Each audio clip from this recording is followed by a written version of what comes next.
ಬಂದ್ಮೇಲೆ ಒಳ್ಳೊಳ್ಳೆ ಕೆಲಸ ಮಾಡ್ತಾವ್ರೆ. ಒಬ್ರು ರೈತರಿಗಿರ್ಬೋದು, ಹಸುಗಳು ಪಡ್ಯಾಗರುಗಳು ಸತ್ತೋದ್ರೆ ಮೊದಲು ಕೊಡ್ತಿರಲ್ಲ, ಏನು ಅಷ್ಟು ಕೊಡೋಕ್ಕಾಗಲ್ಲ, ಅದು ಯಾವಾಗ ಇದಾಯ್ತು ಅಂತ ಎಲ್ಲ ಹೇಳೋರು.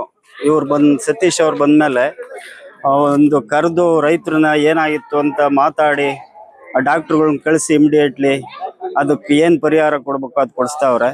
ಆಮೇಲೆ ಈ ರೈತರು ಕೈಲ ಬಿದ್ದು ಹಾಸ್ಪಿಟ್ಲಲ್ಲಿ ಸೇರ್ಕೊಂಡವ್ರಿಗೆ ಇದುವರೆಗೂ ಯಾರಿಗೂ 25,000 ಚೆಕ್ ಕೊಟ್ಟಿದ್ದು ಇರಲೇ ಇಲ್ಲ. ಇವ್ರು ಬಂದ್ಮೇಲೆ ನಮ್ಮೂರಲ್ಲೇ ಅನಿಯೂರಲ್ಲೇ 5 ಜನಕ್ಕೆ ಕೊಡ್ಸವ್ರೆ.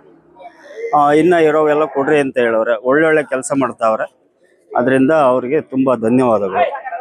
ನೀವು 25,000 ತಗೊಂಡ್ರೆ ಏನಾದ್ರು? ಇಲ್ಲ, ನಂದೊಂದು ಪಡ್ಡೆ ಸತ್ತೋಯ್ತು. ಪಡ್ಡೆದು ನಾನು ತಾಳಿದ್ದು, ಅದಕ್ಕೆ ಇನ್ಶೂರೆನ್ಸ್ ಇರಲ್ಲ.